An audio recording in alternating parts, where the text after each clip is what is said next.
Twin paradox बहुत हद तक इसमें दिक्कतें हैं। ट्विन पैराडॉक्स अभी एक्सप्लेन करने की कोशिश करते हैं कि भाई ट्विन पैराडॉक्स जो है वो सॉल्व हो चुका है। बट वॉच दिस, क्या हुआ कि दो ट्विन्स थे, एक को अर्थ पे रखा, मतलब एक को अर्थ पे बिठाया हमने जबरदस्ती और दूसरे को स्पेसशिप में भेज दिया।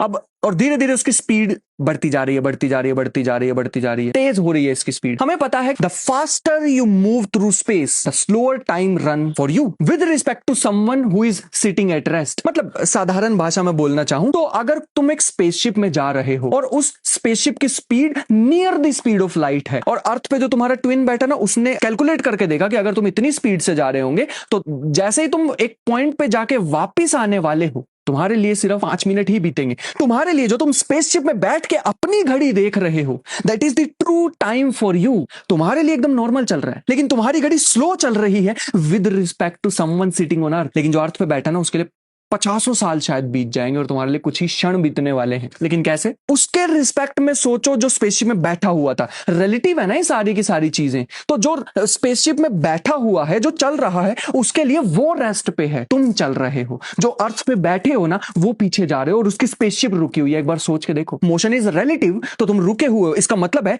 तुम कैलकुलेट जस्ट ऑपोजिट करने वाले हो। वो मूव कर रहा है near the speed of light और तुम बैठे हो। एक्चुअल सिचुएशन जस्ट ऑपोजिट है, बट रिलेटिव मोशन के कारण जब तुमने कैलकुलेट किया, जब तुम वापस आए, वापस आके पता लगेगा कि यार मेरा जो भाई था, ट्विन था, वो तो बूढ़ा हो चुका है और मैं स्पेसशिप से वापस आया हूं, मेरी एज तो कम है लेकिन मेरी कैलकुलेशन तो कुछ और कह रही थी। कैसे हो सकता है ये चीज? यही है ट्विन पैराडॉक्स। कौन सही है?